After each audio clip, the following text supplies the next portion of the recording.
মাংস তো অনেকভাবেই রান্না করা যায়, কিন্তু গরমের সময় এইভাবে হালকা করে মাংস রান্না করলে খেতে একটা অসাধারণ স্বাদ লাগবে। মাংসটাও ঠিক এইরকম হবে, নরম, বেশি রিচ হবে না, হালকা হবে, খেতেও সুস্বাদু হবে। চলুন দেখে নিই।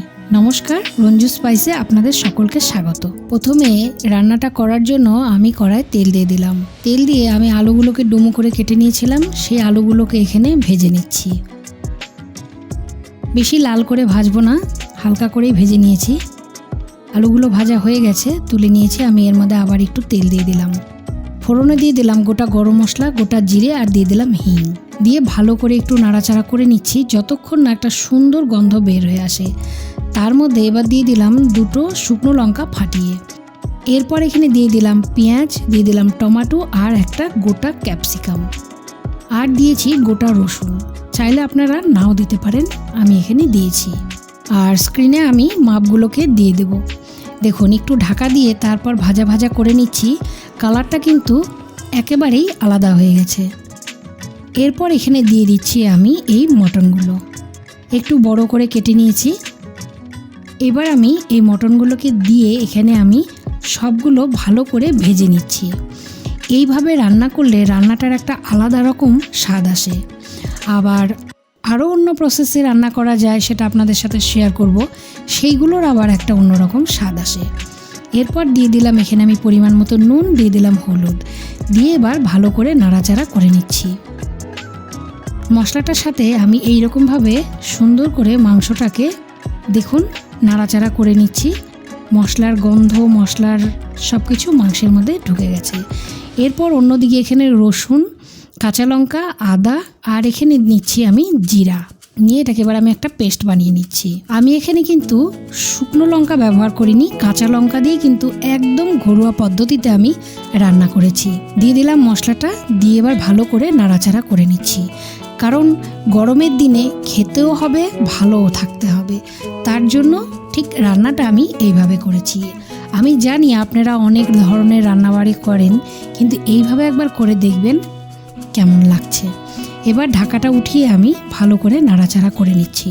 আমি রান্নাটা ঢাকা দিয়েই করেছি, গন্ধটা তাহলে ভেতরেই থাকবে এবং সুন্দর একটা গন্ধ রান্নার পরে বের হয়ে আসবে।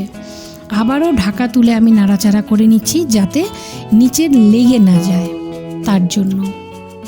আর ওই জলেই আমার পুরো মাংসটা সেদ্ধ হয়ে যাবে। তারপর এবার ভেজে রাখা আলুগুলোকে দিয়ে দিলাম, দিয়ে ভালো করে নাড়াচাড়া করে নিচ্ছি। এই জলে আমার আলুটাও সেদ্ধ হয়ে যাবে। আবারও দিয়ে দিলাম ঢাকা। এইবার কিছুক্ষণ পর ঢাকা উঠিয়ে আমি আবার নাড়াচাড়া করে নিচ্ছি। দেখুন, ঠিক এই রকম। শুকনো লঙ্কা দিলে কি হয়, অনেক সময় গরমের দিনে একটু রিচ হয়ে যায়, তার জন্য আমি শুকনো লঙ্কা দিইনি। আর এখানে আমি যেটা ব্যবহার করলাম কাশ্মীরি লঙ্কার গুঁড়ো, আর দিয়ে দিলাম অল্প একটু চিনি। চিনিটা আপনারা যদি চান তাহলে নাও দিতে পারেন। দিয়ে এবার ভালো করে নাড়াচাড়া করে নিচ্ছি। দেখুন, জলটা আমার পুরোপুরি শুকিয়ে গেছে। এবার একটু ভালো করে নাড়াচাড়া করে নিচ্ছি যাতে কষা মাংসের মতো হয়ে যায়। দেখুন, ঠিক এইরকম। আবার একটু নাড়াচাড়া করে ঢাকা দিয়ে ঢাকাটা উঠিয়ে আবার নাড়াচাড়া করে নিচ্ছি। জলটা আমার একেবারে শুকিয়ে গেছে।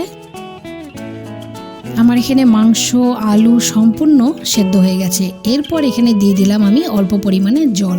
যে যেরকম আপনারা ঝোল খেতে চান সেই রকম পরিমাণেই জল দেবেন। আমি এখানে জলটা উষ্ণ গরম জলটা আমি এখানে ব্যবহার করছি। দেখুন, আমার মাংসটা অনেকটাই হয়ে এসছে। এরপর এখানে আমি আরেকটু গরম জল দিয়ে দিলাম।